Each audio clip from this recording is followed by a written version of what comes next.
we are back with another one, man, and this is none other than THF Gino, man. THF Gino, THF Gino, and I'd be remiss if I didn't say rest in peace to THF Gino. All right, with that out the way, man, if you guys have not done so already, hit that subscribe button and thumb up the video, man. We on the road to 10K, man. And I appreciate everybody that's been locked in with me, man. All my mods. I know I haven't really premiered nothing too much lately. Been super busy trying to get all this content and stuff together and making sure, everything goes as it should. We've been taking off. I think we're at about 2.7K subscribers, man. And based on the numbers, everything looks great. I just need y'all to continue to subscribe. Everybody that has not subscribed already, definitely subscribe. I appreciate y'all for watching, and I appreciate y'all thumbing up the videos, but I need y'all to subscribe too, as that'll help me get my videos out to new people who haven't seen the content more so. And that's imperative for the growth of this channel. So I appreciate all of that. Now, enough of that, man. We're going to go ahead and read this paperwork. The first document we have is an original case incident report, and the occurrence date for this homicide was January 27th, 2021 at 15:25 hours. All right, and then the incident is the 0110 code, homicide and first degree murder. The victim's name is a Gino Dameron. All right, and we have demographics listed: a male, black, 5 feet 10, 160 pounds, brown eyes, black hair, natural hairstyle, medium brown complexion, facial hair unknown, age 26. We have a witness that is listed as a male, black, 6 feet, 265 pounds, medium complexion, age 30 years to 40 years approximately. All right, and we have a second witness here that is a male, black, 5 feet 10, 219 pounds, age approximately 30 to 40 years old, and birthplace of Illinois. All right, we have injuries listed for one, Gino Dameron, which is THF Gino, and we have CPD first aid given, yes. CFD first aid given, yes. Injury extent, fatal. Injury reason, other. Injury cause, weapon, firearm. We have a suspect number 1 listed as a Demetrius Johnson. His demographics are, and he is in custody, a male, black, 5 feet 8, 140 pounds, brown eyes, black hair, short hairstyle, medium complexion, age 27 years. Clothing description: his top was blue sweatshirt, bottom white jogging pants, white stripe on the side, side sweatpants. All right, injury extent, no visible injury. Other type description, mental episode. All right, so this might have been, some mental health here. But we'll continue to read this case. All right, we have relationship, none unknown to the victim, and we have all the notifications listed. All right, we have a narrative listed on this incident report. Body-worn camera incident. In summary, responding officers responded to a mental health disturbance after the mother, redacted, stated her son is having a mental health breakdown at 35 redacted South Cottage Grove, apartment number redacted, and further related that her son has a gun in hand and is paranoid, having a mental breakdown, trying to get back inside the apartment. Via dispatch, calls were coming in from people in the residence relating someone is shooting on the second or possibly third floor of the building. Upon arrival, responding officers observed victim Dameron Gino laying in the elevator on the first floor with multiple gunshot wounds. Victim Dameron Gino was transported to University of Chicago Hospital by Ambulance 35 and pronounced by Dr. Cohn at 15:56 hours. Witness redacted, who is a security at residence related to assisting units BT261D, that he observed a male one wearing a blue sweatshirt with white jogging pants that had a stripe on the side flee the scene of the shooting. An anonymous caller also called the 002nd District Police Station relating the possible shooter matching the description was on number 4 Cottage Grove CTA bus at 4600 South Cottage Grove. BT261D observed the offender at 4700 South Drexel and placed who is now known as offender Johnson Demetrius in custody and transported to the 002nd District 345 for further investigation. There was a crime scene in the hallway near apartment redacted on the redacted floor of 45 shell casings and 3 spent shell casings in the elevator, which was located on the first floor. The victim suffered a total of 10 gunshot wounds in the back, arms, chest, clavicle, and inner thigh. Notification, district station supervisor, etc. And rest in peace to THF Gino. All right. And we have the next document we have is a morgue report. And this is a case supplementary report document. And this document, the date that this was submitted was January 28th, 2021 at 11:40 hours. This is a field investigation morgue report. Victim is listed as Gino Dameron, type individual, contact person, Dameron Gino, male, black, 26 years. Offender is listed Johnson Demetrius, male, black, 27, identified by photo, fingerprint, and videotape. All right, and we have the victim, Gino Dameron, transported to University of Chicago Hospital. All right, the location of the incident was in the hallway or stairwell or elevator lobby. All right, witnesses we know, they listed above. What we'll do now is get to an investigation. Dr. Eckhart performed an autopsy on the remains of Gino Dameron and determined the cause and manner of death to be multiple gunshot wounds / homicide. External examination. Gunshot wound number 1, enter and exit, inner side of right forearm. Gunshot wound number 2, enter outer side of left forearm, exit inner side of left forearm. Gunshot wound number 3, enter outside of left thigh, exit inner side of left thigh, and enter inner side of right thigh, lodged. Gunshot wound number 4 to lower right chest, lodged. Gunshot wound number 5 to upper mid left chest, lodged. Gunshot wound number 6 to left back, lodged. Internal examination. 4 medium caliber copper jacketed projectiles, 1 old projectile, and 1 fragment recovered. All right, and the next document we have is a case supplementary report, lab report document. All right, and the date this was submitted was February 9th, 2021 at 19:08 hours. We know the victims and the offenders. So we'll scroll past these till we get to some new information. All right, and we're coming past notifications for all the officers, and we are at an investigation. This is an Area 1 Ballistic Information Alert Lab Report.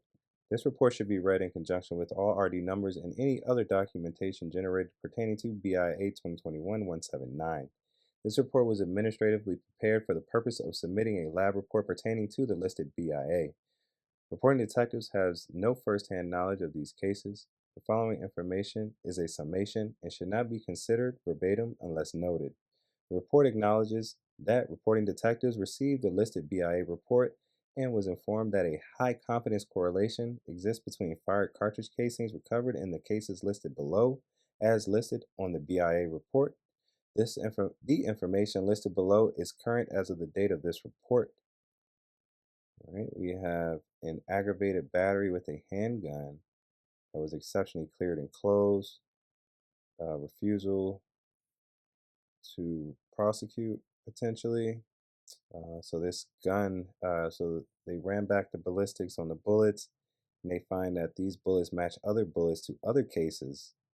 And this one also closed, non-criminal, but this one was used in the homicide here. So this same gun that the offender shot THF Gino with is apparently used in another homicide. This information provided by the Chicago Police Firearms Laboratory is for investigative purposes and does not represent a confirmed connection between the cases. If any of the related information leads to court prosecution, an ISP report should be completed requesting a direct or one-on-one comparison be done with the involved shell cases. All right, and this is a lab report. And the next document we have is a progress report for a case supplementary report. The date this was submitted was March 5th, 2021 at 13:39 hours. And we'll scroll through to get to an investigation for this progress report.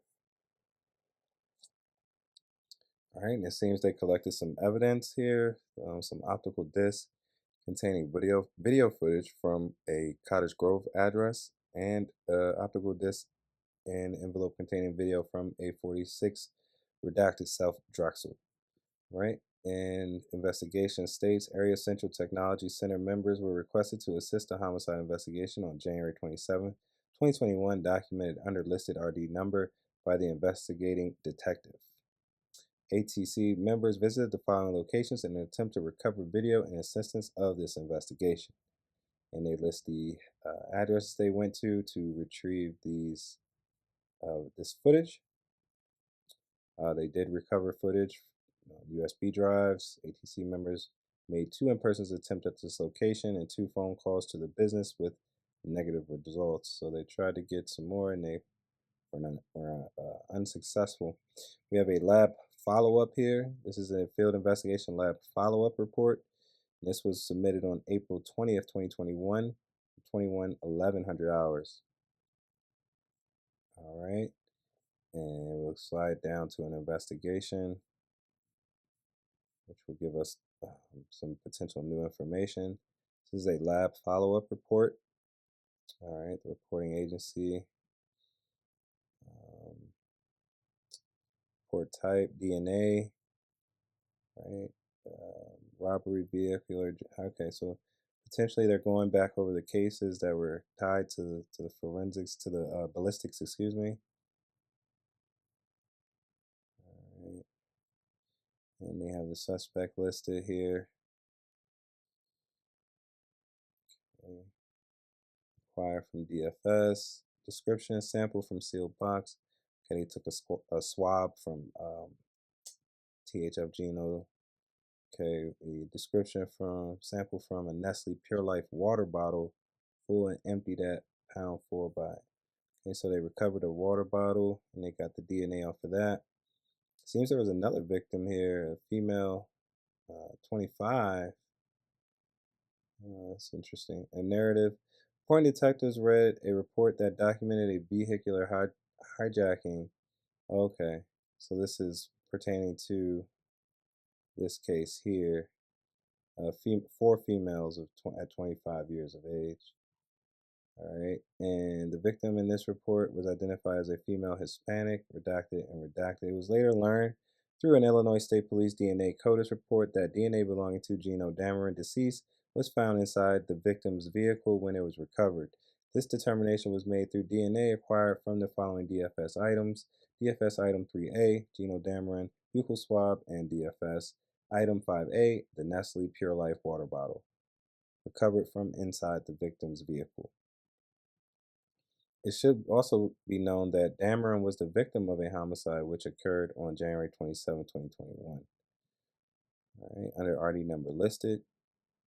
This RD number was exceptionally clear closed. Gino Dameron was arrested on April 8, 2019 and charged with PSMV after the victim was unable to make a positive identification. The evidence is unrelated to this case. Report of Detective Ware. All right, we have another lab report document here, and this one was submitted April 7, 2021 at 07:07 hours. All right, and we'll get to an investigation here as well. This is a DNA association report submitted by the DNA unit. Okay, a DNA association notification was received from the Illinois State Police Forensic Science Center at Chicago regarding DNA association. Okay, laboratory report. All right, the detectives offense, first-degree murder, homicide victim, suspects, okay. From Gino Dameron. Agency is being notified of a CODIS association with the following cases and or individuals. Okay, this Nestle Pure Life water bottle and emptied, okay. A black bag, right, from some from the vehicular hijacking. Okay, so they're correlating THF Gino to this vehicular hijacking that occurred. The laboratory will calculate statistics for the above association. All right. An analysis conducted is accredited under the laboratory's accreditation system, all right, etc. This report contains the conclusions, opinions, and/or interpretations of the analysis, whose signatures appears on the report as authorization of the results. All testing was performed at the location listed in the header of this document.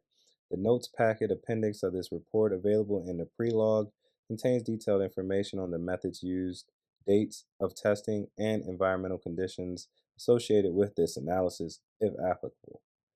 Okay, so they're just letting you know what they did for their DNA, right, when they were trying to match up THF Gino to that vehicular homicide of those 4 Hispanic females. All right, we have a progress lineup document on a case supplementary report here. The date this was submitted was August 14th, 2021 at 23:55 hours. All right, and we'll scroll down, see what the progress lineup document has for us. All right, this report is a summary account and should be read in conjunction with all other reports generated under this RD number. All right, date and time of this photo array was January 28th, 2021 at 23:35 hours. Persons conducting the photo array was a Detective Mulligan. Persons viewing the photo array is either 2 individuals or 1, first and last name redacted. Persons participating in the photo array are 6 individuals, all 5 of which are completely redacted. Number 2 is not redacted, and it lists Johnson Demetrius, male, black, 5 feet 8, 140 pounds. And we have persons identified, verbal, not circled, pointed. Number 1, Johnson Demetrius. All right. We have the incident here listed, 0110 code. Of course, that is a first-degree murder and homicide code. All right. We have a history and investigation. On the 28th of January 2021, at approximately 23:35 hours, a photo array was conducted at 5101 South Wentworth Avenue in furtherance of this investigation. Reporting detectives was requested by Detective Ware to conduct a photo array, as an independent administrator was presented with a photo array and a photo array lineup advisory form. Upon arrival of Redacted, reporting detective escorted Redacted to an interview room located in the area Central Detective Division. Prior to viewing the lineup, Redacted was presented with the requisite lineup advisory form, which he read and signed accordingly. Redacted was then presented with the photo array for review. Upon viewing the lineup, Redacted pointed and identified number 2, Johnson Demetrius, male, black, 5 feet 8, 140 pounds. Redacted did not feel confident in circling the photo of Johnson Demetrius. Not verbatim, Redacted related he did not feel 100% that was the offender, but related that it was him, looked like him, offender. Redacted closed his eyes to remember, related that the offender walked by him, looked at his face, Redacted, signed, and dated the photo lineup.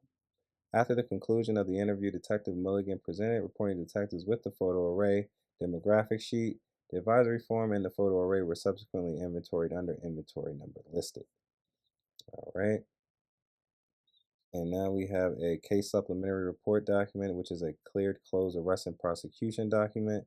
And this was submitted on August 15, 2021 at 23:09 hours. This is a field investigation cleared, closed, arrest, and prosecution report. All right. You know the victim and the offender. So we'll get down to an investigation here.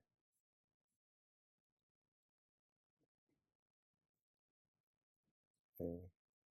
And of course, we know the injuries and the victim. Hospital transported to. They notified his mother. This is seemingly an internal gangster disciples gang conflict, is documented as. Uh, Arrested is a Demetrius Johnson, of course. Weapon used was a weapon capable of firing 45 caliber ammunition, and it was not recovered. The manner and motive: victim Gino Dameron was shot while he attempted to convince the offender Demetrius Johnson to go to the hospital for a mental evaluation. All right.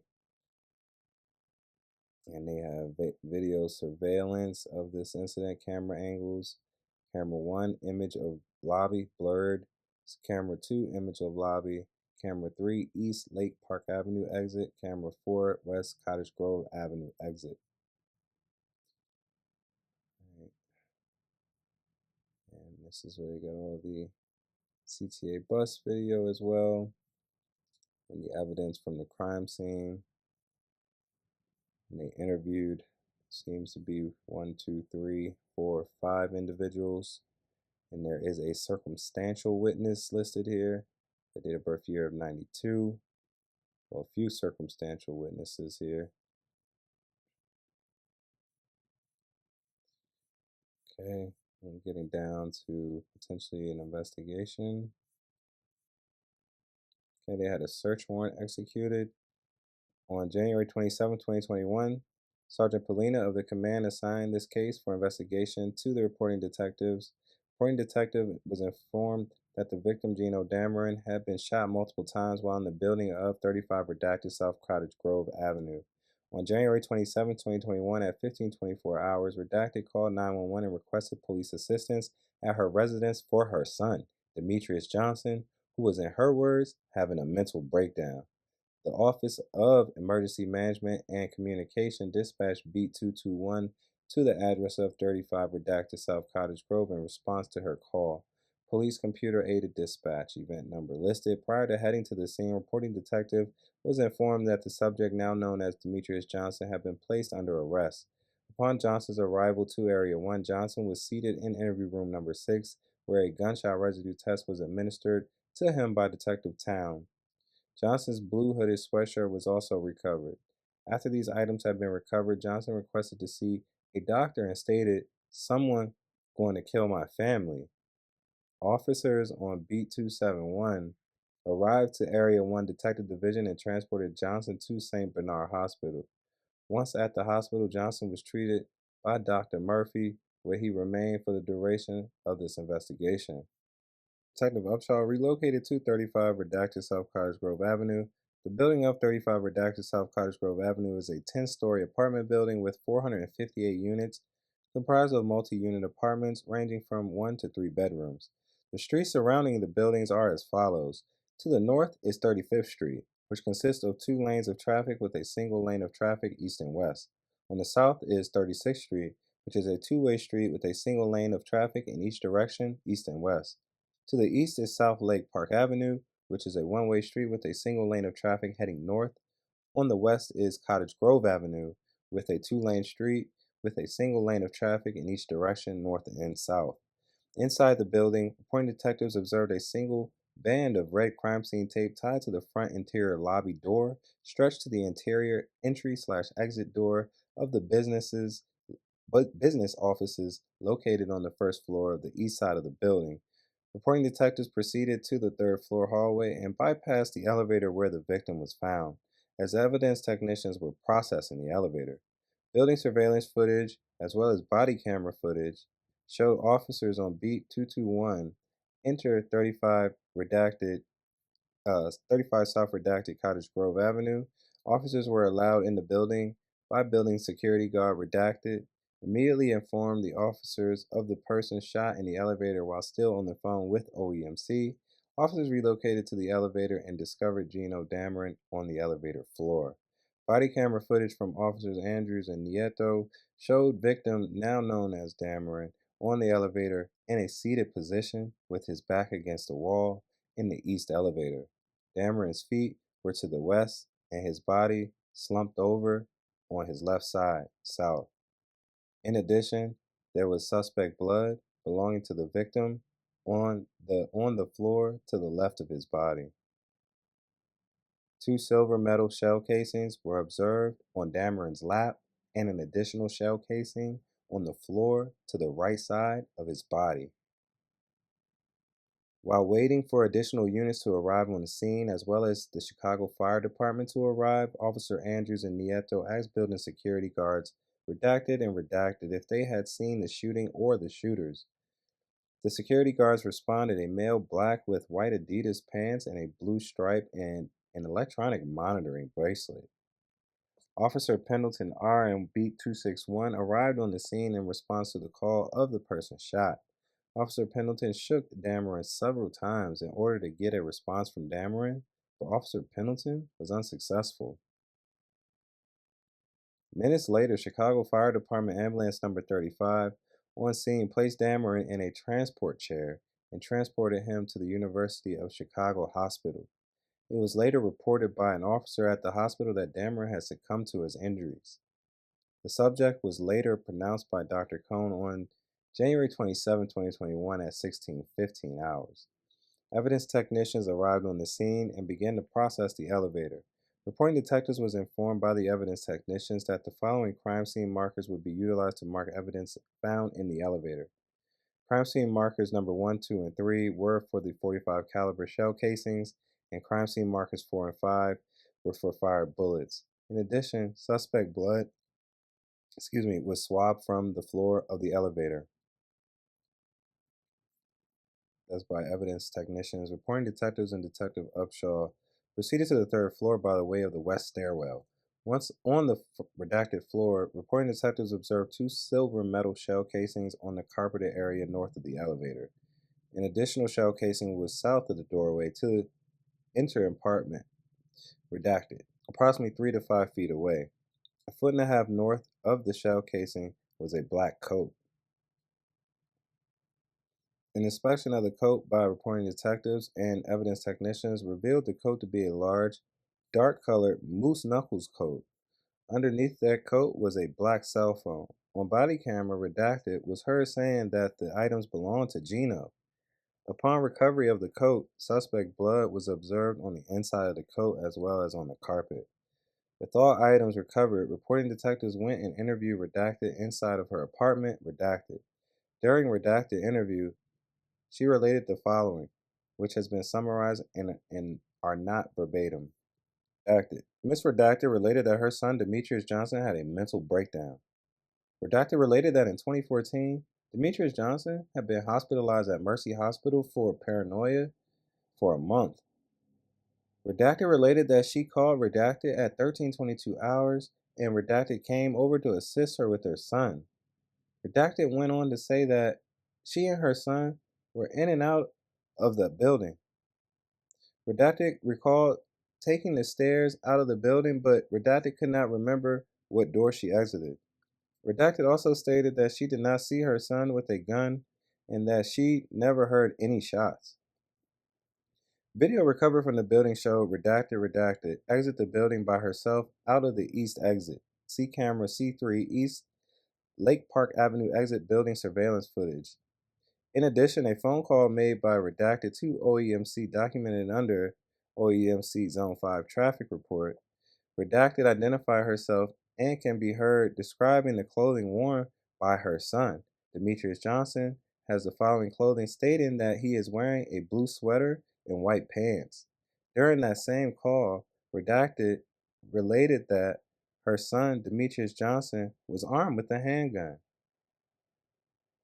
Upon arriving to the scene, Detective Gill interviewed Redacted, a building security guard for Lake Grove Village Apartments at the time of the incident.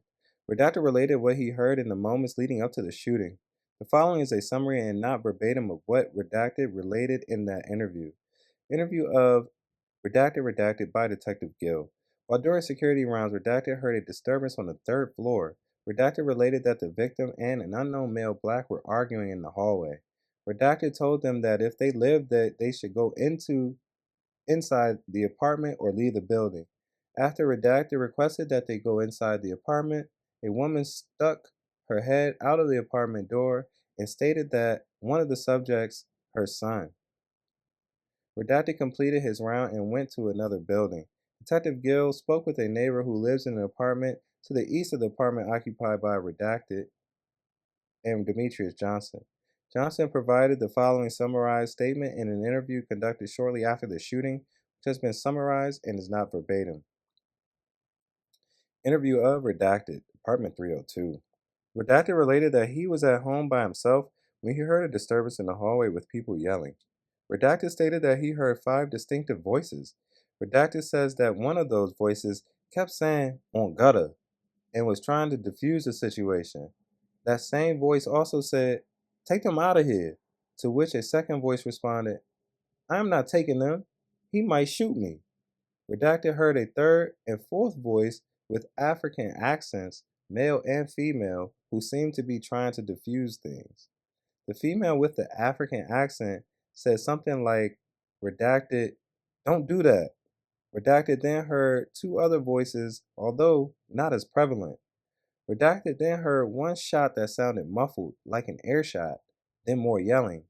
About a minute and a half to 2 minutes later, Redacted heard 5 to 6 more shots and then a complete quiet, with the exception of the east stairwell door slamming shut. Detective Behran conducted an interview with a neighbor who lived just across the hall from Redacted and Demetrius Johnson. Detective Behran provided the following summarized statement from the interview conducted shortly after the shooting. Interview of Redacted, apartment Redacted.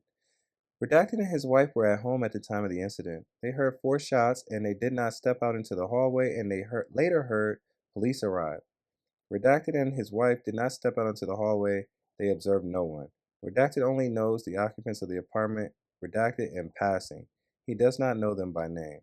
Detective Upshaw, conducting an interview with a neighbor who lives west of the elevators on the same floor. Interview of Redacted, apartment Redacted.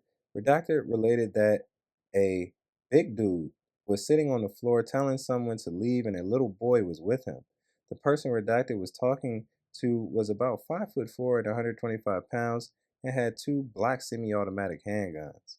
Redacted later went inside and heard about 4 shots, about 3 minutes later. Appointed detectives later spoke with Detective Gill, who observed video recovered from the building of 35 Redacted South Cottage Grove. Appointed detectives also observed that same video and observed that the video showed a view of the lobby, the east and west stairwells. The building video showed Demetrius Johnson was the first to enter the building, followed by Redacted.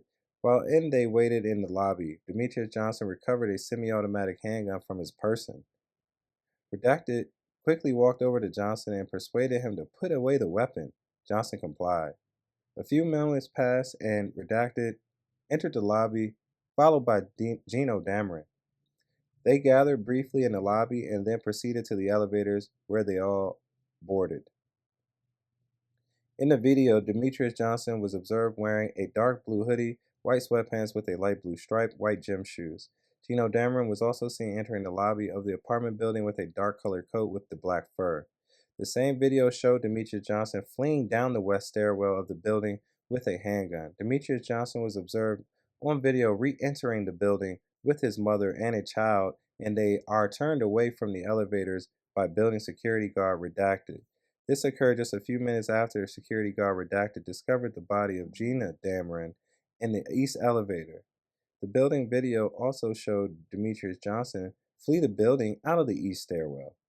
Body camera video recovered from officers B221, Nieto and Andrews, who initially responded to the call of a mental disturbance at 35 Redacted, South Cottage Grove Avenue. Upon their arrival, security guard Redacted met the officers and informed officers of a person shot in the elevator. See body camera video. Body camera video recovery shows officers on B225 interview of Redacted at her apartment. Redacted. During the interview of Redacted, she received a cell phone call from Redacted, later determined to be Redacted. During Redacted's conversation with Redacted, officers learned that Johnson's cell phone had been tracked to the area of the 2nd District Police Station. The officers also obtained a clothing description of Demetrius Johnson, which was given to the Office of Emergency Management and Communications, and a flash message was sent. The description was given for a male, black, wearing a blue sweater, white jogging pants, blue stripe. Upon returning to the 2nd District Police Station, reporting detectives was informed by officers that a cell phone belonging to Demetrius Johnson was found in the vehicle driven by Redacted. Reporting detectives learned that Sergeant Shrake and his team had arrested Redacted on traffic-related charges. Reporting detectives later reviewed Redacted's arrest report and observed that he was arrested on January 27, 2021 at 4355 South Cottage Grove Avenue at 1447 hours. Redacted, male 120, 5 feet 9, 270 pounds, Demetrius Johnson's cell phone inventory number listed. Reporting detectives later spoke with Detective Frosnack, who informed the reporting detective that he had interviewed Redacted. During that interview, Redacted provided the following summarized statement of Redacted. Redacted related the cell phone of Demetrius Johnson had been in his car since January 26, 2021. Redacted related that he had recently spoken to the mother of Demetrius Johnson. Redacted contacted Johnson's mother because for the past couple of days, Demetrius Johnson had not been acting right. Redacted related that after he spoke to the mother of Demetrius Johnson, he left his home and drove around the area in an effort to sell his car. Redacted related that the last time that he spoke to Demetrius Johnson was over 2 weeks ago. Redacted attempted to visit Demetrius Johnson at his mother's house. While at the address of 35 Redacted South Cottage Grove Avenue, an unknown female related to him that an unknown person put something in his car. Reporting detectives also conducted an interview with Redacted, and he provided the following summarized statement. The interview took place in the 2nd District Tactical Unit office. Interview of Redacted by reporting detectives. Redacted related that he had gone to 35 Redacted South Cottage Grove to check on Demetrius Johnson. Redacted got out of his car. He went to the Redacted floor, and when he returned to his car, it was missing. Redacted was told by an African woman that someone had put something in his car. Redacted called a friend, Redacted, who picked him up, and they both searched the area for his vehicle. They later found his car on the 49 Redacted block of South Drexel in the middle of the block. Redacted entered his car to go home. He was later pulled over by the police. On the evening of January 28, 2021, reporting detectives interviewed tow truck driver Redacted, who was previously interviewed by police on body camera video. This interview took place at 51 Redacted South Wentworth Avenue in the offices of Area 1 Detective Division. Prior to the interview of Redacted, Redacted was shown a photo array by Detective Mulligan. Reporting detective was informed that Redacted was not able to identify Demetrius Johnson in the photo array. The following is a summarized statement provided by Redacted to reporting detectives and Detective Upshaw. Redacted, a tow truck driver, was monitoring his scanner for auto accidents, heard a call of a mental disturbance. Redacted then heard a call of a shooting involving multiple shots in the same area. Redacted stated the calls made him curious and he decided to drive to the area. As Redacted drove north on Cottage Grove, he heard a transmission stating that the subject had exited the building. While in the area, Redacted observed a subject matching the description exit a side door of 35 Redacted South Cottage Grove Avenue and walk east toward Lake Park Avenue. Redacted tried to wave down police in the area, but they did not stop. Redacted was not sure if the subject was the shooter or not, but then he observed his reaction to the police in the area, stating that when the subject observed the police, he appeared jittery.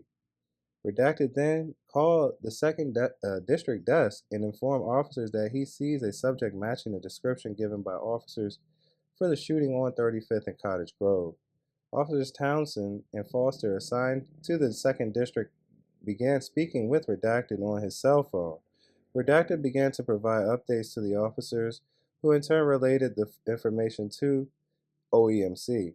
While still on the phone with officers, Redacted related the suspected offender was observed boarding the number 4 Cottage Grove CTA bus.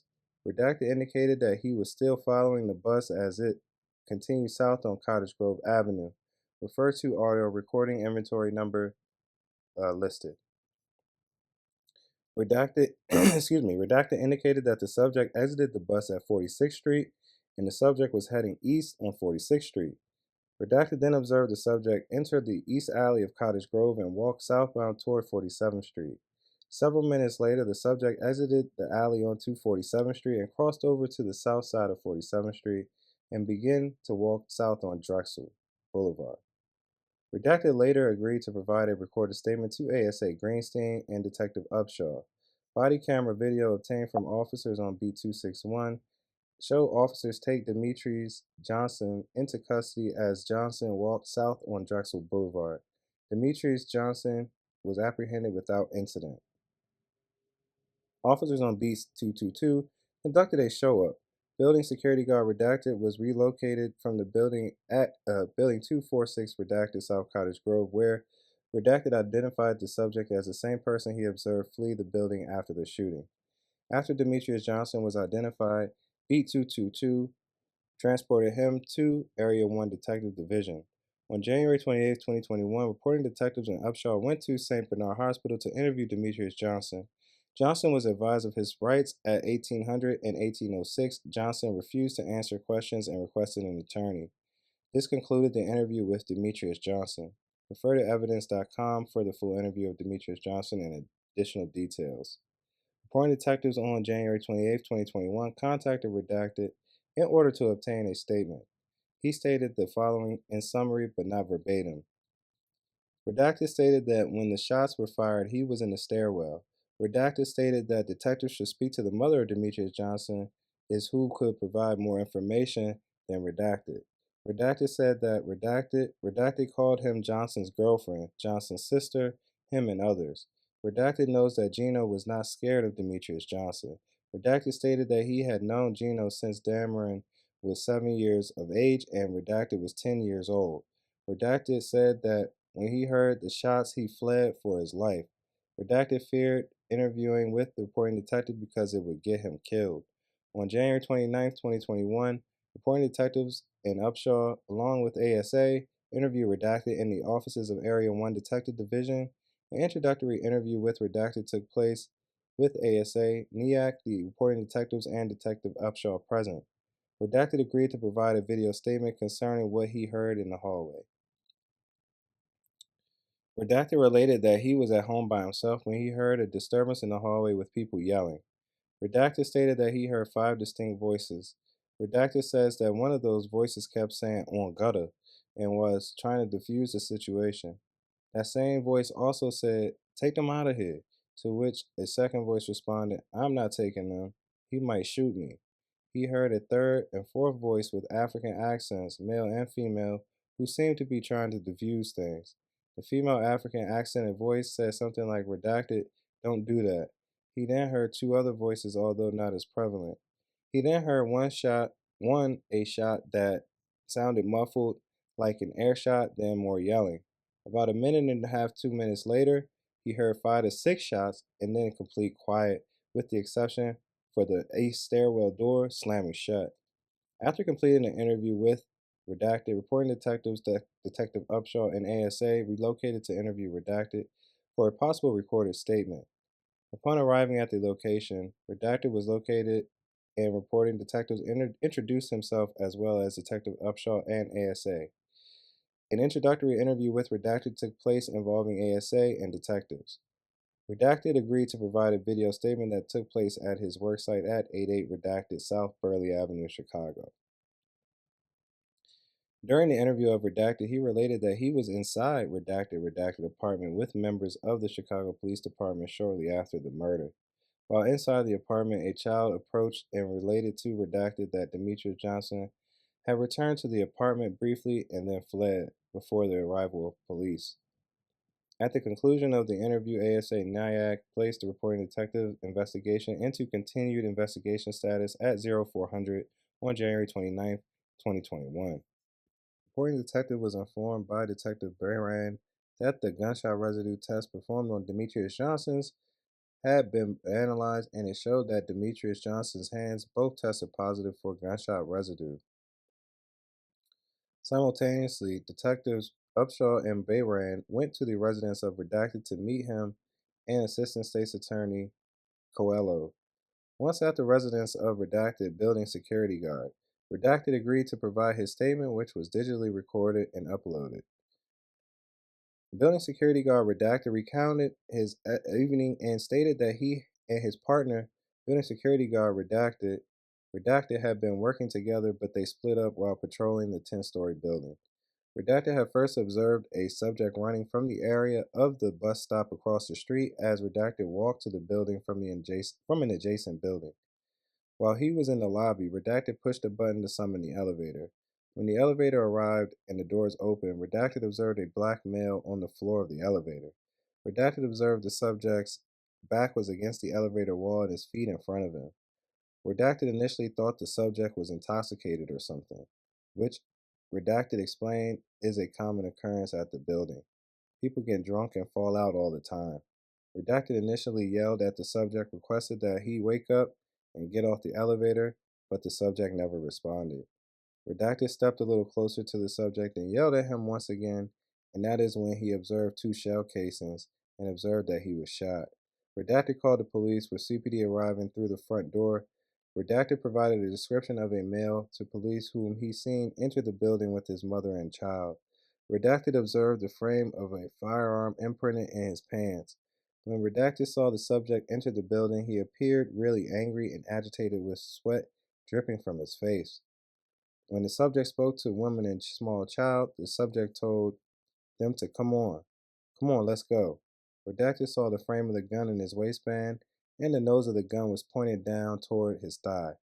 Redacted observed him in a white shirt, navy blue jacket, white pants, and blue stripe down the side, and black shoes.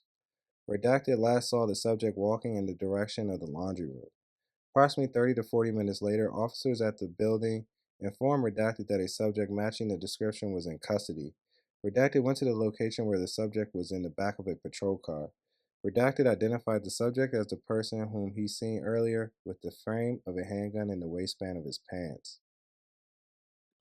On the evening of January 29, 2021, Sergeant, along with officers and his team, relocated to 35 Redacted South Cottage Grove Avenue to execute the search warrant. Upon arrival, officers made entry into the building and relocated to apartment Redacted. At apartment 304, reporting detectives knocked several times and Redacted opened the door. Sergeant then presented Redacted with the search warrant, and the process of the search warrant was explained to Miss Redacted. All officers entered the apartment and through a systematic search of the apartment took place for the weapon associated with the homicide. Officer Vieira utilized her body-worn camera to record the apartment and detectives as they searched. Reporting detectives, in addition, took still photos of the apartment showing before and after of the room they searched. The search for the weapon yielded negative results. The pictures taken during the warrant were inventoried. Reporting detectives and Detective Upshaw also met with Redacted, and they were asked if they could identify the following items. The coat located recovered in the Redacted hallway was identified by Redacted as being Dameron's coat. Neither of the parents could identify the cell phone that was recovered from the third floor hallway. Reporting detectives wrote and then executed a search warrant on the cell phone that was recovered from the hallway. The information recovered from the cell phone identified the telephone as belonging to Dameron's. The telephone number of Redacted was the same telephone number that Dameron used to contact Redacted. This case is closed by arrest and prosecution in that on January 29, 2021, at 13:13 hours, ASA Coelho charged Demetrius Johnson with one count of first-degree murder in the death of Gino Dameron. Report of Detective Ware, Area 1, Detective Division. And that's the end of that report. Thanks for watching. Definitely subscribe and thumb up the video. Peace.